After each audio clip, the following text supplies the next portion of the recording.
ويطعمون الطعام على حبه مسكينا ويتيما وأسيرا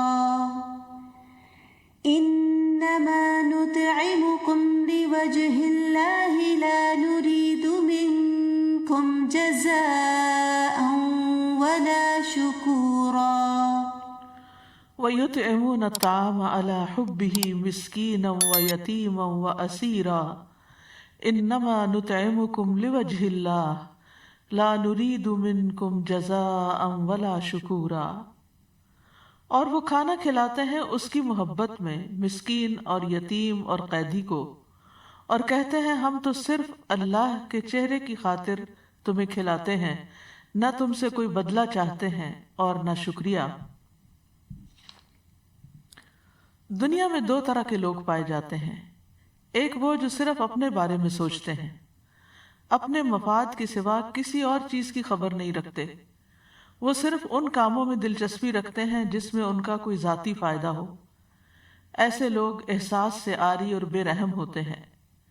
دوسری طرف وہ لوگ بھی ہیں جو خود ضرورت مند ہوتے ہوئے بھی دوسروں کی ضرورت پہلے پوری کر دیتے ہیں، اپنی ذات پر دوسروں کو ترجیح دیتے ہیں، دوسروں کو پہنچنے والی تکلیف انہیں گراں گزرتی ہے، اپنے جذبات کے ساتھ دوسروں کے جذبات کا بھی لحاظ رکھتے ہیں۔ ایسے لوگ اس زمین پر اللہ کی مخلوق کے لیے نعمت ہیں۔ جب کسی کے اندر حقیقی ایمان پیدا ہو جاتا ہے تو اس کا اظہار اسی شکل میں ہوتا ہے کہ وہ کسی شکریہ اور بدلے کا انتظار کیے بغیر دوسروں کے ساتھ جو بھلائی وہ کر سکتا ہے کر گزرتا ہے۔ ایسے ہی لوگ اللہ کے محبوب ہیں جو اس سے محبت کرتے ہیں اور اس کی محبت میں ہر پسندیدہ کام کرنے کے لیے تیار ہو جاتے ہیں۔ ان کی کمائی میں کمزوروں کا حق ہوتا ہے، اور جو دوسروں کے ساتھ بھلائی کرتا ہے وہ یقیناً خیر ہی خیر پاتا ہے۔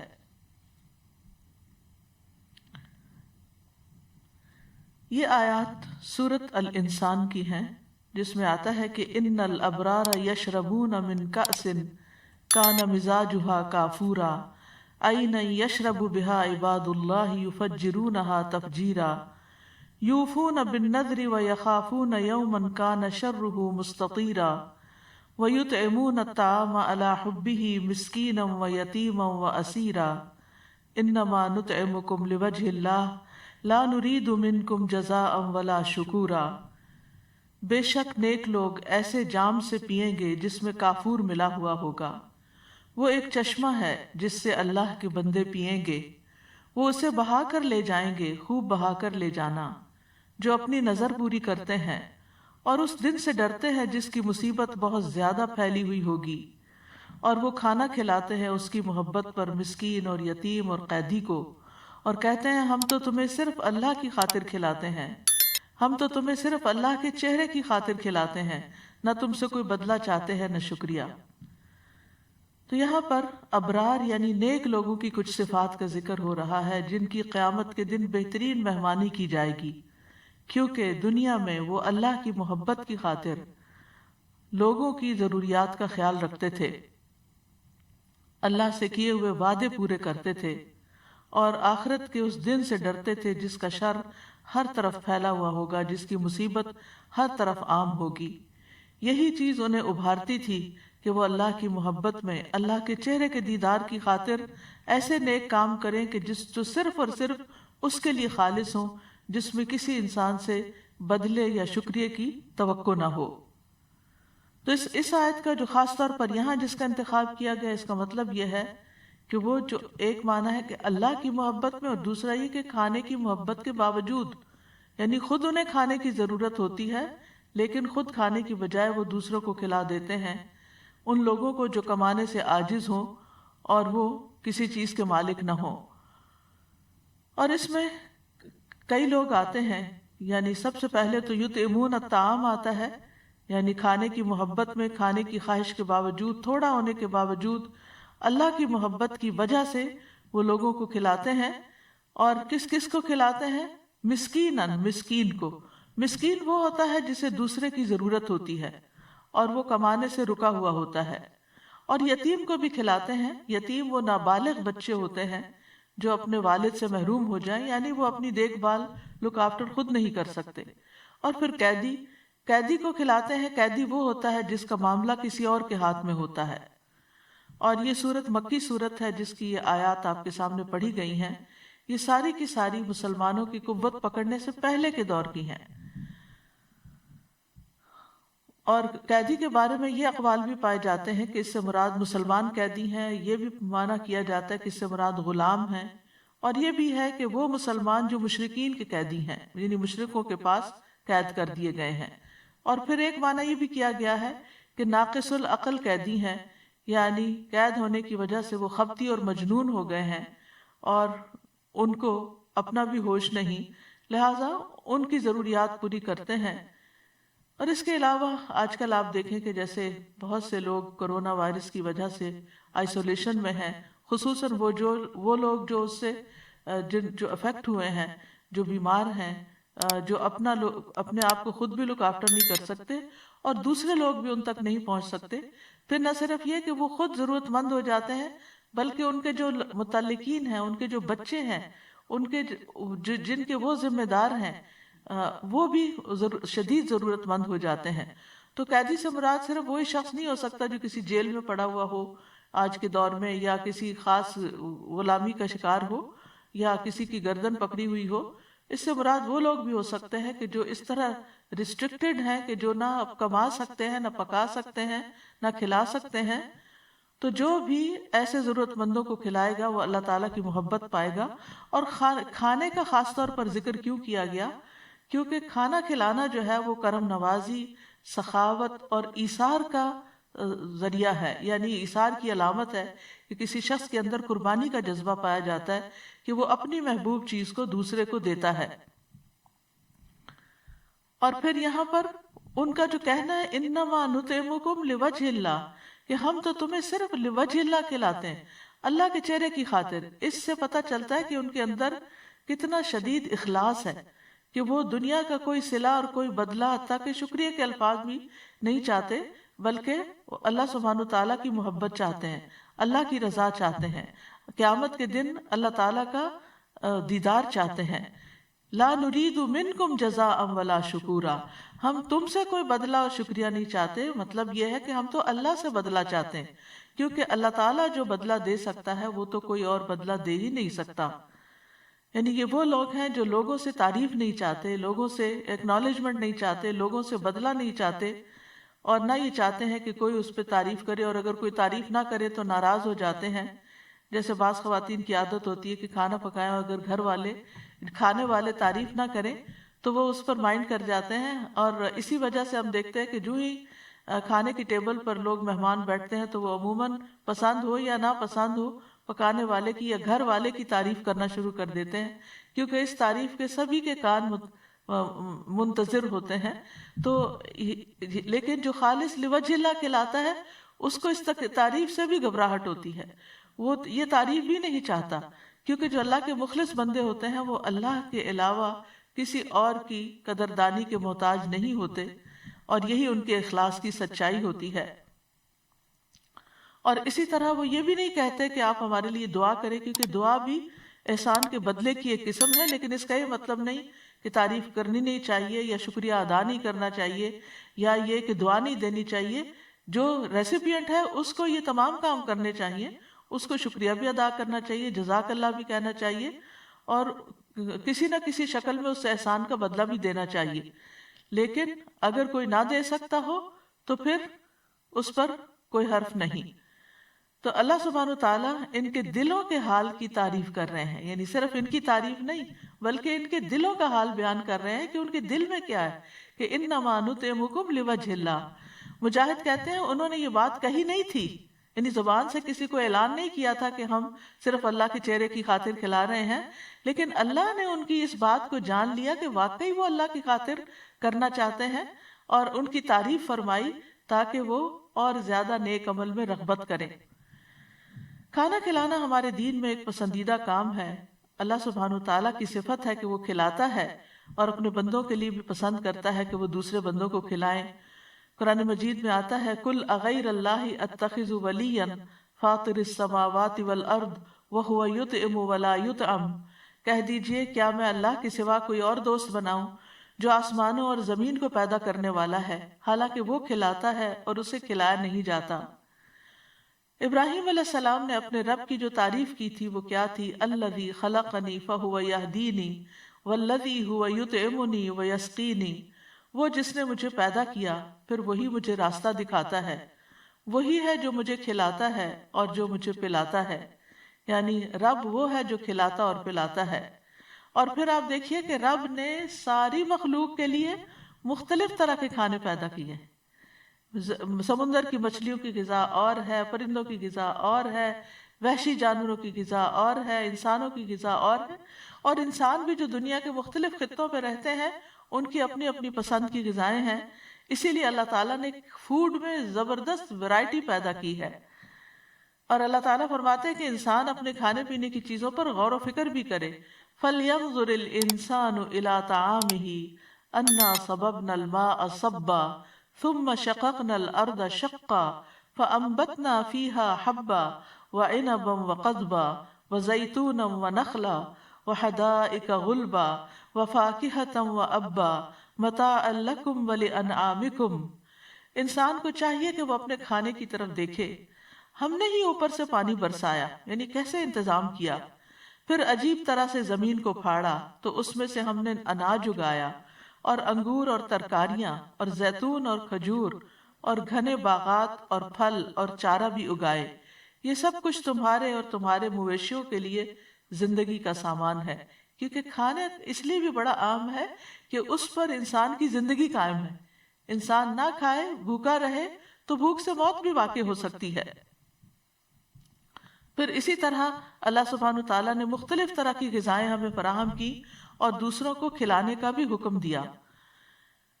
وہی تو ہے جس نے دونوں طرح کے باغات پیدا کیے، ایک وہ جن کی بیلیں چھپروں پہ چڑھائی جاتی ہیں، دوسرے وہ درخت جو خود اپنے تنے پہ کھڑے ہوتے ہیں۔ نیز کھجوریں اور کھیتیاں پیدا کی جن سے کئی طرح کے معقولات حاصل ہوتے ہیں۔ نیز اس نے زیتون اور انار پیدا کیے جن کے پھل اور مزے ملتے جلتے بھی ہوتے ہیں اور مختلف بھی۔ جب یہ درخت پھل لائیں تو ان سے خود بھی کھاؤ اور فصل اٹھاتے وقت ان میں سے اللہ کا حق بھی ادا کرو، یعنی دوسروں کو بھی کھلاؤ، اور بے جا خرچ نہ کرو کیونکہ اللہ اسراف کرنے والوں کو پسند نہیں کرتا۔ زکوٰۃ اور فطرانے کی ادائیگی میں بھی کھانا کھلانے کو مد نظر رکھا گیا، یعنی اور اسی طرح کفاروں میں بھی کھانا کھلانے کو فرض کیا گیا۔ قتل کا کفارہ ہو، زہار کا کفارہ ہو، رمضان میں دن میں جماع کا کفارہ ہو، اور اسی طرح شکار کرنا جہاں ناجائز ہو وہاں اگر انسان شکار کر لے اور اس جیسا جانور نہ ملے تو اس کی قیمت کے ساتھ مساکین کے لیے کھانا خریدا جائے گا، اور قسم کے کفاروں میں بھی 10 بندوں کو کھانا کھلایا جائے گا۔ احرام کی پابندیوں میں سے کسی نے پابندی توڑی، کسی پابندی کو توڑنے کی صورت میں فدیہ 6 مسکین کا کھانا بھی ہوتا ہے۔ پھر اسی طرح یہ ہے کہ راجح رائے یہی ہے کہ فطرانہ جو ہے وہ پیسے دینے کی بجائے کھانا دیا جائے مساکین کو۔ ہاں اگر ایسی جگہ ہو کہ جہاں کوئی مسکین نہ ہو تو اس صورت میں کسی دوسری جگہ پیسے بھی بھیجے جا سکتے ہیں، لیکن اس سے بھی بہتر یہی ہے کہ ان کو کھانا خرید کر دیا جائے۔ اسی طرح قربانی کے جانور جو ہیں ان میں بھی دوسروں کو کھلانے کا حکم ہے۔ وَكُلُوا مِنْهَا وَأَطْعِمُوا الْبَائِسَ الْفَقِيرَ، سو ان قربانی کے جانوروں کی جب تم قربانی کرو تو پھر ان میں سے خود بھی کھاؤ اور تنگ دست محتاج کو بھی کھلاؤ۔ ایک دوسری آیت میں آتا ہے فَكُلُوا مِنْهَا وَأَطْعِمُوا الْقَانِعَ وَالْمُعْتَرَّ، تو ان میں سے خود بھی کھاؤ اور قناعت کرنے والے کو بھی کھلاؤ اور مانگنے والے کو بھی کھلاؤ۔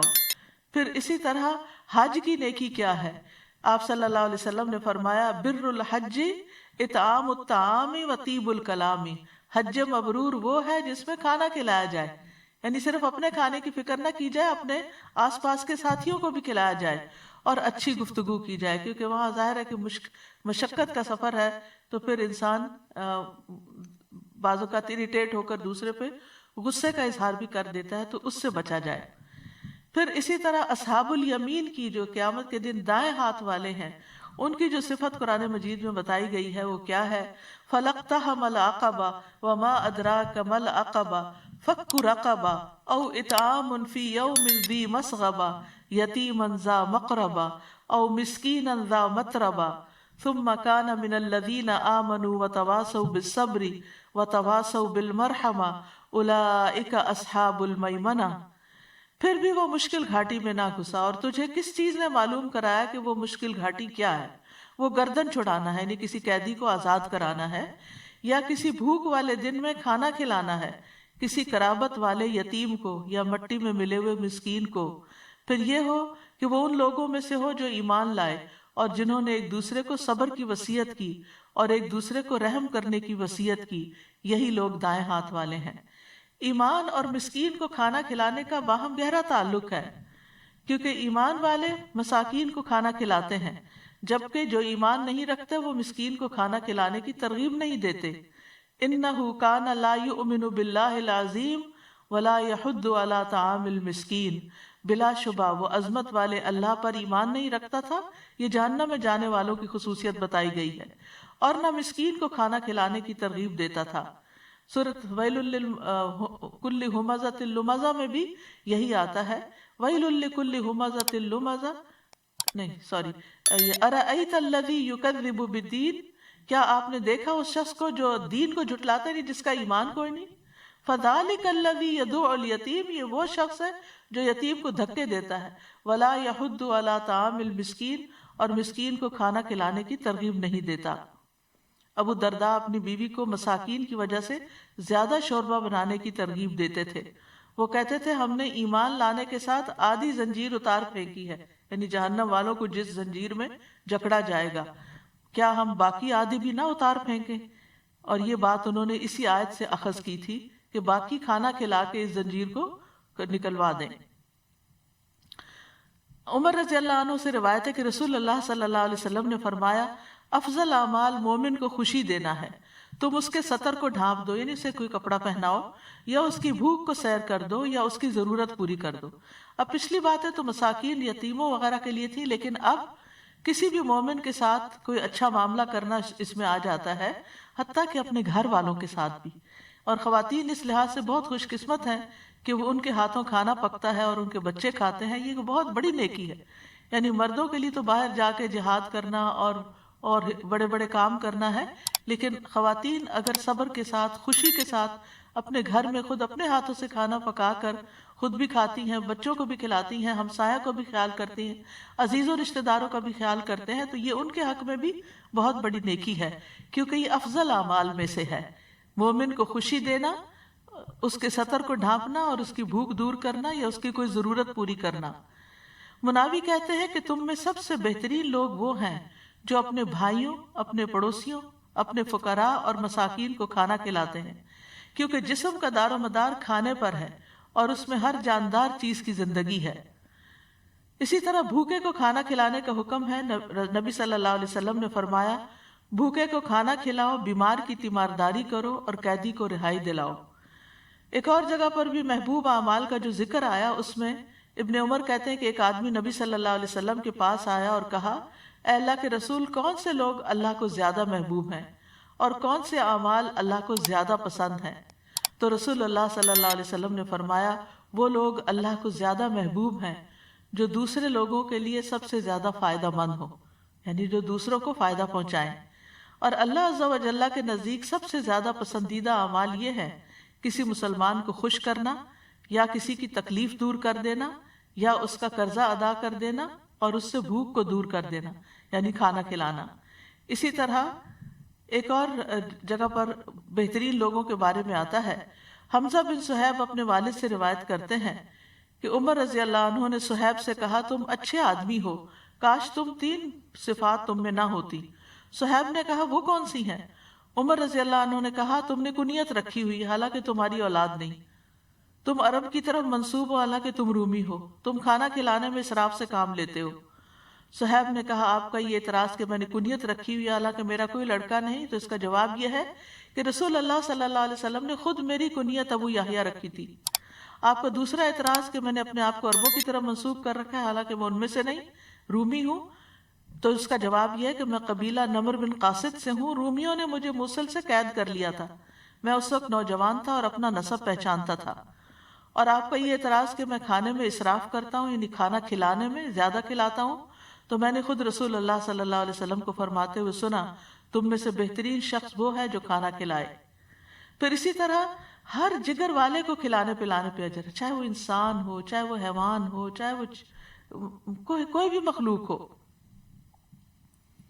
عبداللہ بن عمر رضی اللہ عنہ سے مروی ہے کہ ایک شخص رسول اللہ صلی اللہ علیہ وسلم کی خدمت میں حاضر ہوا اور عرض کیا کہ میں اپنے حوض میں پانی کھینچ رہا ہوتا ہوں، یہاں تک کہ جب میں اسے اپنے اونٹ کے لیے بھر لیتا ہوں تو کسی اور کا اونٹ آ جاتا ہے، میں اسے بھی پانی پلا دیتا ہوں، تو کیا اس پہ مجھے کچھ اجر ملے گا؟ تو رسول اللہ صلی اللہ علیہ وسلم نے فرمایا، بے شک ہر پیاسی جان کے ساتھ ہمدردی کرنے کا اجر ہے. یعنی ہر ایک جو ضرورت مند ہے اس کے ساتھ، یعنی کوئی بھی ہو، چاہے اونٹی ہو یا انسان ہو یا کوئی بھی. پھر کھانا کھلانا صدقہ بھی ہے. نبی صلی اللہ علیہ وسلم نے فرمایا، تمہارا اپنے آپ کو کھانا کھلانا، یعنی خود پکا کے کھانا، یہ بھی صدقہ ہے. تمہارا اپنے بیٹے کو کھلانا تمہارے لیے صدقہ ہے. تمہارا اپنی بیوی کو کھلانا تمہارے لیے صدقہ ہے. تمہارا اپنے خادم کو کھلانا تمہارے لیے صدقہ ہے. یعنی انسان کسی کو بھی کھانا کھلائے، چاہے اپنے گھر والوں کو کھلائے، تو وہ بھی اس کے لیے ثواب کا باعث ہوتا ہے. کھانا اللہ کے پاس ذخیرہ ہوتا ہے اور بہت بڑا ہو جاتا ہے.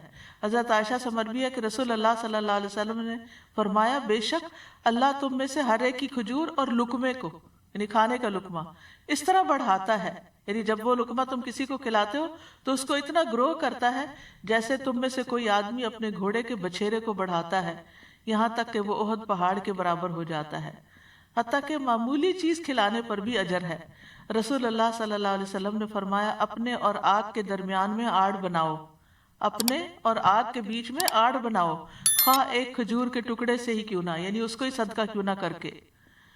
سعید بن جبیر کہتے ہیں کہ مسلمان یہ سمجھتے تھے کہ تھوڑی چیز دینے پہ ان کو اجر نہیں ملے گا، تو جب ان کے دروازے پر مسکین آ جاتا تو وہ کھجور دینے یا روٹی کا ٹکڑا دینے یا اخروٹ دینے کو قلیل سمجھتے تھے کہ یہ تو چھوٹی سی چیز ہے، یہ کیا دینا، اور وہ سائل کو ایسے ہی واپس کر دیتے تھے اور کہتے تھے کہ کچھ نہیں، ہمیں صرف اسی چیز کے صدقہ کرنے پر اجر دیا جاتا ہے جو ہم خود پسند کرتے ہیں. پس اللہ کا یہ فرمان نازل ہوا، فَمَن يَعْمَلْ مِثْقَالَ ذَرَّةٍ خَيْرًا يَرَهُ، پس اللہ نے ان کو نیکی کے قلیل عمل کرنے پر بھی رغبت دلائی کہ وہ یہ عمل بھی کر سکتے ہیں، کیونکہ ہو سکتا ہے یہی زیادہ کر دیا جائے، یعنی وہ ایک لقمہ ہی، ایک کھجور ہی تمہارے لیے بڑھا کے احد پہاڑ برابر کر دی جائے. تو اس لیے چھوٹی چیز کو بھی حقیر نہ سمجھو.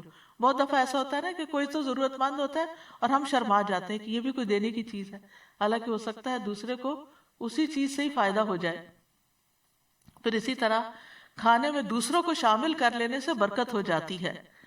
وحشی بن حرب اپنے والد اور دادا سے روایت کرتے ہیں، ایک مرتبہ ایک شخص نے نبی صلی اللہ علیہ وسلم سے کہا، ہم کھانا تو کھاتے ہیں لیکن ہم سیر نہیں ہوتے. آپ نے فرمایا، شاید تم الگ الگ کھاتے ہو، اپنے کھانے پہ جمع ہو جایا کرو، یعنی اکٹھے بیٹھ کے کھایا کرو، اور کھانے کے وقت اللہ کا نام لیا کرو، وہ تمہارے لیے اس کھانے میں برکت ڈال دے گا. یعنی بسم اللہ پڑھ کے کھاؤ تو تھوڑا بھی پورا ہو جائے گا. حسن بن علی سے مروی ہے کہ بھلائی اس گھر کی طرف سب سے تیزی سے جاتی ہے جس میں کھانا کھلایا جاتا ہے، یعنی اس گھر میں خیر و برکت ہو جاتی ہے جس میں کھانا کھلایا جاتا ہے. چھری سے لے کر اونٹ کی کوہان تک، یعنی ہر طرف بھلائی اور خیر نازل ہے. چھری سب سے چھوٹی چیز ہے اور اونٹ کی کوہان سب سے اونچی چیز ہے، یعنی اس میں بھی، چھری میں بھی برکت اور اونٹ کی کوہان میں بھی برکت. پھر اسی طرح یہ ہے کہ کھانے میں پڑوسی کو شامل کرنا چاہیے. ابو ذر سے مروی ہے، وہ کہتے ہیں مجھے میرے خلیل نے 3 باتوں کی وصیت فرمائی کہ بات سنو اور اطاعت کرو، اگرچہ کٹے ہوئے اعضاء والے غلام کی حکمران کیوں نہ ہو. نمبر 2، جب سالن بناؤ تو اس کا پانی بڑھا لیا کرو، پھر اپنے ہمسائے میں رہنے والوں کو دیکھو اور بھلے طریقے سے ان تک پہنچاؤ. نمبر 3، اور نماز کو وقت پر ادا کرو، اور اگر امام کو پاؤ کہ وہ نماز پڑھ چکا ہے تو تمہاری ہو ہی چکی، ورنہ اس کے ساتھ پڑھ لو تو یہ نفلی ہو جائے گی. یعنی جس نے نماز پڑھ بھی لی ہے، کوئی پیچھے سے اور آتا ہے تو اس کے ساتھ بھی کھڑے ہو جاؤ، تمہارے نفل ہو جائیں گے. پھر پڑوسی کو چھوڑ کر خود سیراب نہ ہو. محمد بن مسلمہ روایت کرتے ہیں، میں نے رسول اللہ صلی اللہ علیہ وسلم کو یہ فرماتے ہوئے سنا کہ کوئی شخص اپنے پڑوسی کو چھوڑ کر خود سیراب نہ ہوتا پھرے، یعنی وہ اس کو بھوکا نہ چھوڑ دے یا اس کو ضرورت کے ساتھ نہ چھوڑ دے اور صرف اپنی فکر نہ کرے. وہ شخص مومن نہیں جس کا ہمسایہ بھوکا ہو. اور کبھی یہ بھی کرنا چاہیے کہ خود بھوکے رہ کے دوسروں کا پیٹ بھرا جائے. یعنی ہم عام طور پر سمجھتے کہ کھلائے اس وقت جب ہمارے پاس اتنا ہو کہ ہم ایکسٹرا ہو کہ ہم دے سکیں، لیکن کبھی ایسا بھی ہوتا ہے کہ آپ کے پاس ایکسٹرا نہیں ہوتا، وہی ہوتا ہے جو آپ نے خود بھی کھانا ہوتا ہے، تو اس کو بھی آپ دوسروں کو کھلا سکتے ہیں. جس کا مشہور واقعہ وہ صحابی کا ہے کہ جب نبی صلی اللہ علیہ وسلم کے پاس ایک مہمان آیا تو آپ نے سب ازواج کے پاس کہلا کے بھیجا کہ کون اس کو کھانا کھلائے گا، تو کسی گھر سے کچھ بھی نہ نکلا. تو ایک انصاری کہنے لگے میں اس کو اپنے ساتھ لے جاتا ہوں. بہرحال وہ گھر گئے تو ان کے گھر میں بس اتنا کھانا تھا، یا خود کھاتے یا مہمان کھاتا.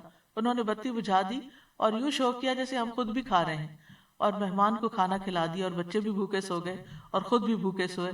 تو اللہ سبحانہ وتعالیٰ ان کے حق میں راضی ہو گیا اور اللہ تعالیٰ ان کے اوپر ہنس پڑا. حدیث میں آتا ہے کہ نبی صلی اللہ علیہ وسلم کی خدمت میں جب صبح وہ آئے تو آپ نے فرمایا تم دونوں میاں بیوی کے نیک عمل پر اللہ تعالیٰ رات کو ہنس پڑا، یا یہ فرمایا کہ اس کو پسند کیا. اور پھر یہ آیت نازل فرمائی وَيُؤْثِرُونَ عَلَىٰ أَنفُسِهِمْ وَلَوْ كَانَ بِهِمْ خَصَاصَةٌ وَمَن يُوقَ شُحَّ نَفْسِهِ فَأُولَٰئِكَ هُمُ الْمُفْلِحُونَ. اور وہ انصار ترجیح دیتے ہیں اپنے نفسوں پر دوسرے غریب صحابہ کو اگرچہ خود بھی فاقے میں ہوں، اور جو اپنی طبیعت کے بخل سے محفوظ رکھا گیا سو ایسے ہی لوگ فلاح پانے والے ہیں. پھر یہ ہے کہ مسکین کو کبھی خالی ہاتھ نہیں لوٹانا چاہیے. کچھ نہ آپ نے فرمایا کہ کچھ نہ کچھ رکھ دیا کرو، خواہ جلا ہوا کھوری کیوں نہ ہو.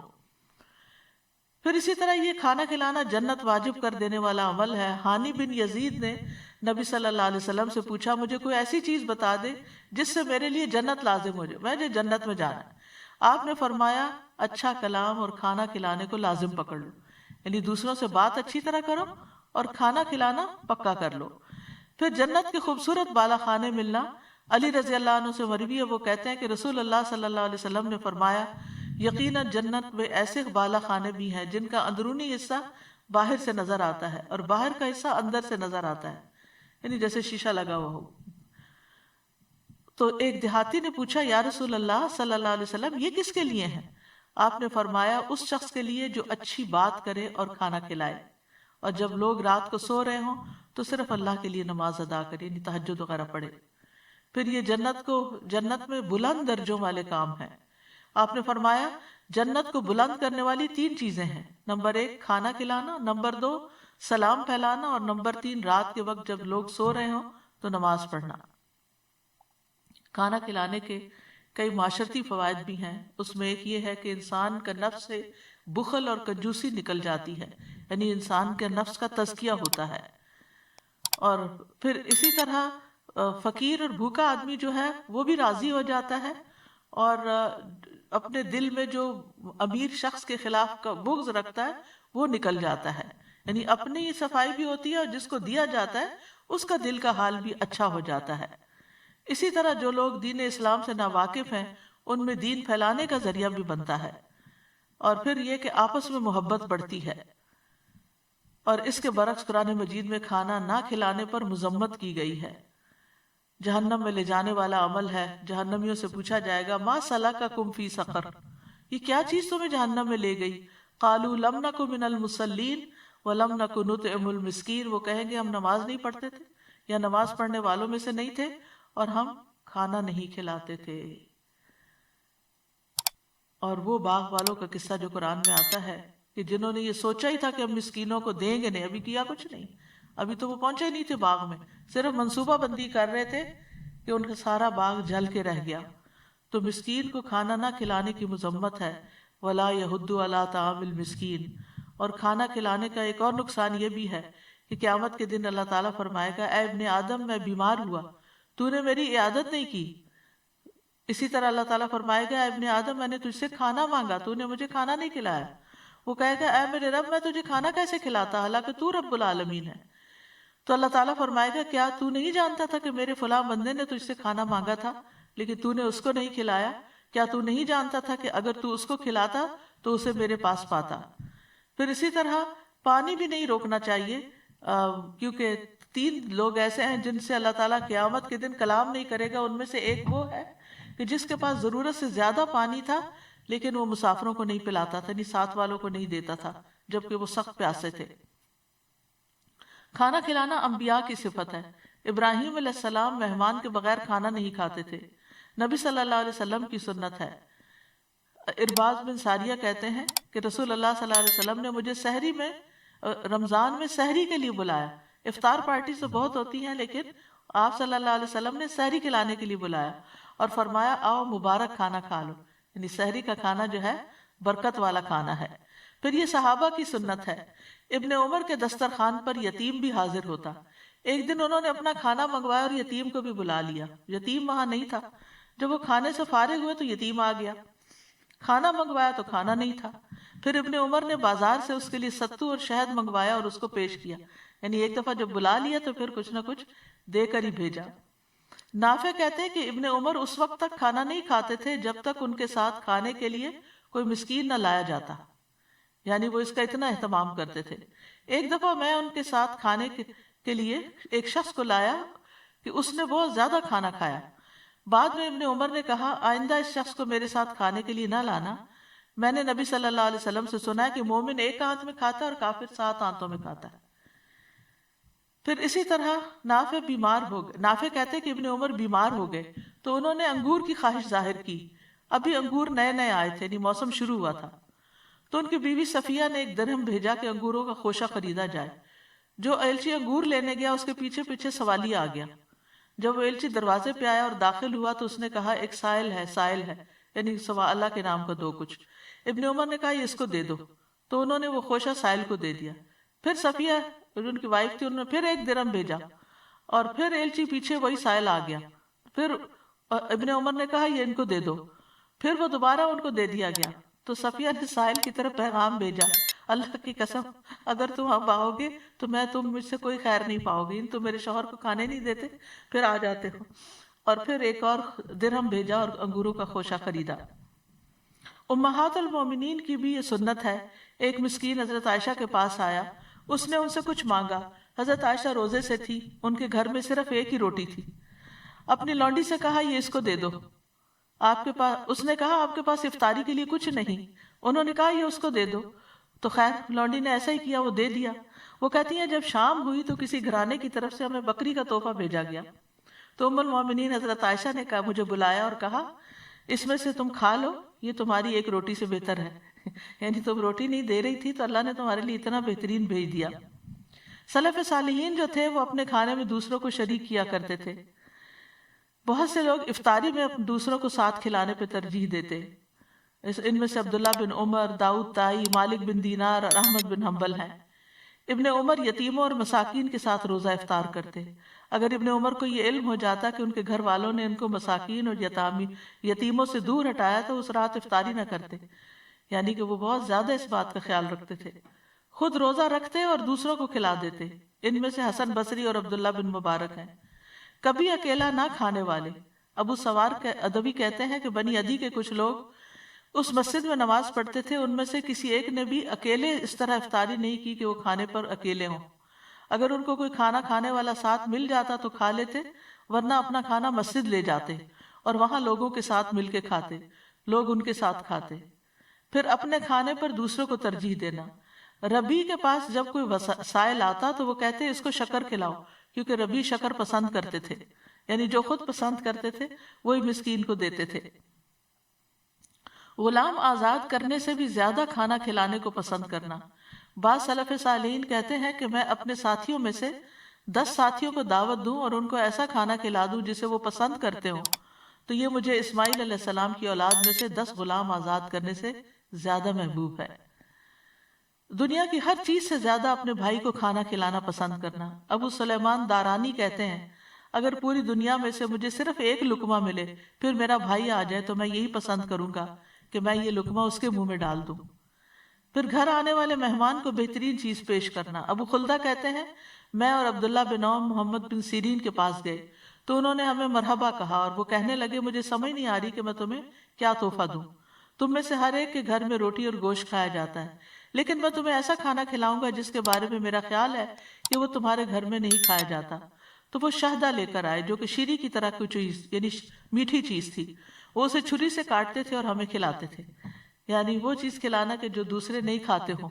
بعض اوقات ایسا ہوتا ہے نا کہ روزمرہ کا نارمل کھانا تو ہر کوئی کھا رہا ہوتا ہے، لیکن یعنی کہ اہتمام کے ساتھ یا یعنی جو کبھی کبھار بنایا جاتا ہے. پھر اپنی پسند کا کھانا بنا کر دوسروں کو کھلا دینا. آمش کہتے ہیں کہ خیثمہ مٹھائی کی مانند ایک خبیث تیار کرتے، وہ بہت لذیذ کھانا بناتے، پھر وہ ابراہیم اور ہمیں بلاتے اور کہتے یہ میرا پسندیدہ کھانا ہے، تم کھاؤ، یہ میں نے تم لوگوں کے لیے تیار کیا ہے. آنے والے مہمانوں کے لیے کچھ نہ کچھ سنبھال کر رکھنا. جب حسن کے پاس ان کے بھائی آتے تو ان کے پاس جو کھانا موجود ہوتا وہ اسے اپنے بھائی کے پاس لے آتے، اور کبھی کسی سے کہتے کہ چارپائی کے نیچے سے یہ ٹوکری نکالیں. وہ اس کو نکالتے تو اس میں کھجوریں ہوتی، وہ اسے کہتے میں نے یہ کھجوریں آپ کے لیے رکھی ہوئی تھی کہ آپ کھائیں. انما نطعمکم لوجہ اللہ، ہم تمہیں صرف اللہ کے چہرے کی خاطر کھلاتے ہیں. تو یاد رکھیے کہ اللہ کے چہرے کے سوا سب کچھ فنا ہو جائے گا. اللہ سبحانہ وتعالیٰ کے چہرے کی کوئی مثال نہیں. لیس کمثلہ شیء، یعنی کسی انسان کی شکل جیسی یا کسی اور کی شکل جیسی نہیں ہے اللہ تعالیٰ کی. وہ اللہ ہی ہے جس جیسا کوئی اور نہیں. اور اس کا حجاب، اس کے چہرے کا حجاب بھی ہے جو نور ہے. اگر وہ اسے کھول دے تو اس کے چہرے کی شعاعیں جہاں تک اس کی نگاہیں پہنچتی ہیں مخلوق کو جلا دیں، یعنی اتنا چمکدار ہے. اور پھر اللہ کے چہرے سے عظیم کوئی چیز نہیں. اعوذ بوجہ اللہ العظیم الذی لیس شیء اعظم منہ. اللہ سبحانہ وتعالی مسکراتا بھی ہے، ہنستا بھی ہے، اور مومن کی سب سے بڑی خواہش اللہ کے چہرے کا دیدار ہے، کیونکہ اس سے بڑی کوئی نعمت ہی نہیں. جنتی جب جنت میں پہنچ جائیں گے تو جنت کی ساری نعمتیں ان کے سامنے، اللہ کے دیدار کے سامنے چھوٹی ہو جائیں گی. قرآن مجید میں آتا للذین احسنوا الحسنی وزیادہ. مجاہد نے اس کی تفسیر میں کہا زیادہ سے مراد اللہ کی مغفرت اور رضامندی ہے، لیکن دوسرے علماء نے اس سے مراد اللہ کے چہرے کا دیدار لیا ہے. قیامت کے دن ایمان والوں کے لیے یہ دیدار ہوگا اور دوسروں کے لیے یہ نہیں ہوگا، اور سب اللہ تعالیٰ کو اس طرح دیکھ سکیں گے کہ درمیان میں کوئی رکاوٹ نہیں ہوگی. قیامت کے دن دیدار کے بعد جنت میں اللہ کا دیدار ہوگا، اور پھر اللہ کے چہرے کو دیکھنے سے بڑھ کر کوئی چیز پیاری نہ ہوگی. ہر جمعہ یوم المزید کو اللہ کے چہرے کا دیدار ہوگا. اس لیے ہمیں اللہ کے چہرہ دیکھنے کے لیے یہ دل میں حسرت لیے ہوئے، تڑپ لیے ہوئے اس کی خاطر کام کرنا چاہیے. اور یہ اعمال کی قبولیت کی شرط بھی ہے کہ جو چیز اس کے لیے کی جائے وہی قبول ہوگی، اور اس سے ایمان کی حلاوت مٹھاس بھی ملتی ہے انسان کو. اور ہر کام اللہ کے چہرے کے لیے کرنا چاہیے. الذی یؤتی مالہ یتزکی وما لأحد عندہ من نعمت تجزی الا ابتغاء وجہ ربہ الاعلی ولسوف یرضی. جو اپنا مال اس لیے دیتا ہے کہ پاک ہو جائے، حالانکہ اس کے ہاں کسی کا کوئی احسان نہیں کہ اس کا بدلہ دیا جائے، مگر وہ تو صرف اپنے رب کا چہرہ طلب کرنے کے لیے دیتا ہے جو سب سے بلند ہے، اور ان قریب وہ راضی ہو جائے گا. یعنی جو اللہ کے چہرے کی خاطر کوئی نیک کام کرے گا اللہ اس سے راضی ہو جائے گا. اس لیے نماز ہو یا روزہ ہو یا زکوٰۃ ہو یا صدقات ہو، کچھ بھی خرچ کریں یہ سب اللہ کے چہرے کی خاطر ہونا چاہیے. فَآتِ ذَا الْقُرْبَى حَقَّهُ وَالْمِسْكِينَ وَابْنَ السَّبِيلِ ذَلِكَ خَيْرٌ لِّلَّذِينَ يُرِيدُونَ وَجْهَ اللَّهِ وَأُولَٰئِكَ هُمُ الْمُفْلِحُونَ. پس قرابت والے کو اس کا حق دو، مسکین کو اور مسافر کو. یہ ان لوگوں کے لیے بہتر ہے جو اللہ کا چہرہ چاہتے ہیں، اور وہی فلاح پانے والے ہیں.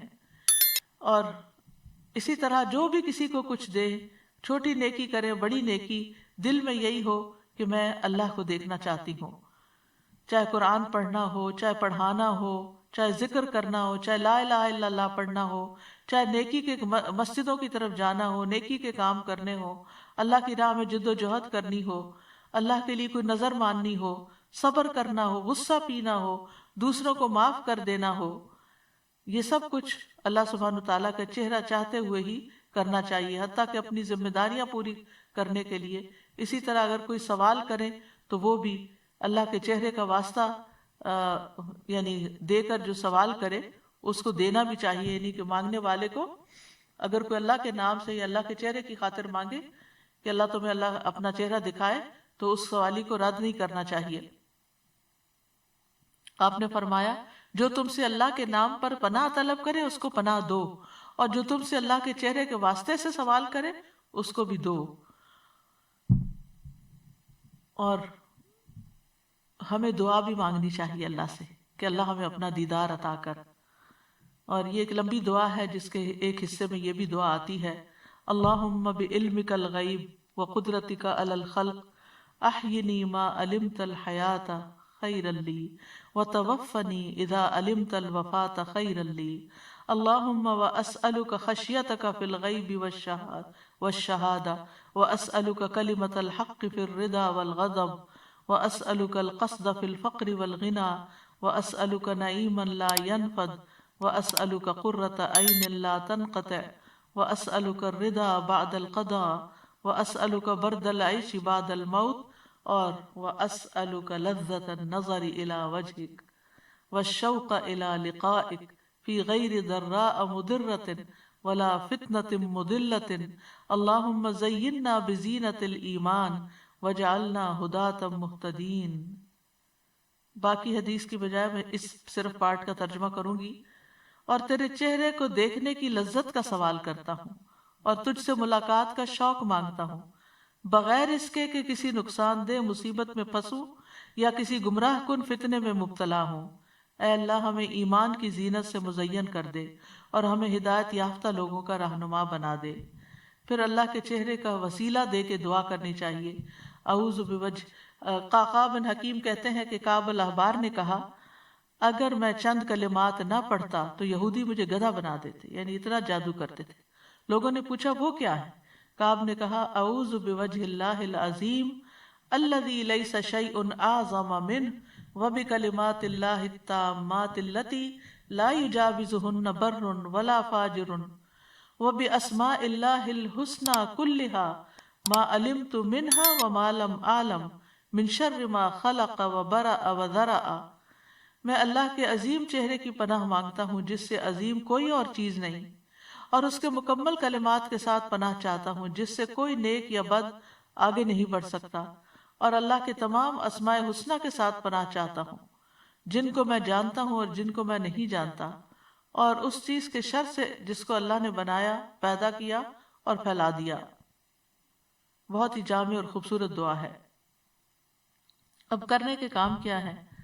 کرنے کے کام یہ ہے کہ ہم جو کام بھی کریں اللہ کے چہرے کی خاطر کریں، اور خاص طور پر کسی کی ضرورت پوری کرنا، چاہے وہ کھانا کھلا کے ہو، چاہے وہ کپڑا پہنا کے ہو، چاہے وہ کسی اور شکل میں ہو، کیونکہ اللہ ہی سب سے بڑھ کر ریوارڈ دینے والا ہے، اس کا بدلہ دینے والا ہے. کیونکہ کھانا پکانا، کھانا کمانا یہ کوئی آسان کام نہیں ہے. انسان کا خون پسینہ ایک ہوتا ہے، تو جو شخص محنت مشقت تک کر کے تکلیف اٹھا کے یہ کام کرتا ہے پھر اور وہ اللہ کی خاطر کرے تو اس کو اس کا اجر ملتا ہے. بعض لوگ بندوں کی تعریف کی خاطر جب کرتے ہیں اور بندے تعریف نہیں کرتے تو وہ سخت فرسٹریشن کا شکار ہوتے ہیں. تو اس لیے اگر انسان کو یہ پتا ہو کہ میرے رب نے دیکھ لیا، میرے رب نے قدردانی کی، تو یہ چیز اس کے دل میں خوشی بھر دیتی ہے. پھر یہ ہے کہ ہر چیز میں اپنا چہرہ اللہ ہی کی طرف کرنا چاہیے. رسول اللہ صلی اللہ علیہ وسلم نے فرمایا اسلام کی تعریف یہ ہے کہ تم اپنے چہرے کو اللہ کے سپرد کر دو، اور پھر بہترین دین اس کا ہے وَمَنْ أَحْسَنُ دِينًا مِمَّنْ أَسْلَمَ وَجْهَهُ لِلَّهِ وَهُوَ مُحْسِنٌ وَاتَّبَعَ مِلَّةَ إِبْرَاهِيمَ حَنِيفًا وَاتَّخَذَ اللَّهُ إِبْرَاهِيمَ خَلِيلًا. اور اس شخص سے کس کا دین بہتر ہو سکتا ہے جس نے اللہ کے سامنے اپنا سر تسلیم خم کر دیا اور وہ احسان کرنے والا بھی ہو اور یکسو ہو جانے والے ابراہیم کے طریقے کی پیروی کر رہا ہو، اس ابراہیم کی جسے اللہ نے اپنا مخلص دوست بنا لیا تھا. پھر یہ کہ اسی کی خاطر اپنی زندگی گزارنی چاہیے، ایسے لوگوں کے ساتھ مل کے جڑ کے رہنا چاہیے. وَاصْبِرْ نَفْسَكَ مَعَ الَّذِينَ يَدْعُونَ رَبَّهُمْ بِالْغَدَاةِ وَالْعَشِيِّ يُرِيدُونَ وَجْهَهُ. اور اپنے آپ کو ان لوگوں کے ساتھ باندھے رکھو جو اپنے رب کو پہلے اور پچھلے پیر پکارتے ہیں، اس کا چہرہ چاہتے ہیں، اور تیری آنکھیں ان سے آگے نہ بڑھیں کہ تو دنیا کی زندگی کی زینت چاہتا ہو. اور اس شخص کا کہنا مت مان جس کے دل کو ہم نے اپنی یاد سے غافل کر دیا اور وہ اپنی خواہش کے پیچھے چلا، تو اس کا کام ہمیشہ حد سے بڑا ہوا ہے. پھر یہ ہے کہ نماز میں، دعا میں یکسوئی اختیار کرنی چاہیے، قربانی کے وقت اپنا رخ اللہ کی طرف کر لینا چاہیے، اور پھر جھگڑوں کے وقت بھی انسان جھگڑوں میں پڑنے کی بجائے اپنا معاملہ اللہ کے سپرد کر کے اپنا رخ پھیر لیں۔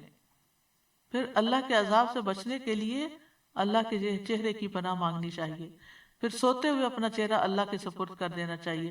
اللہم اسلمت وجہی الیک وفوضت امری الیک والجأت ظہری الیک رغبتا ورہبتا الیک لا ملجأ ولا منجا منک الا الیک آمنت بکتابک الذی انزلت وبنبیک الذی ارسلت۔ اے اللہ، میں نے اپنا چہرہ تیرے سپرد کر دیا، اپنا معاملہ تجھے سونپ دیا، میں نے تیرے ثواب کی توقع اور تیرے عذاب کے ڈر سے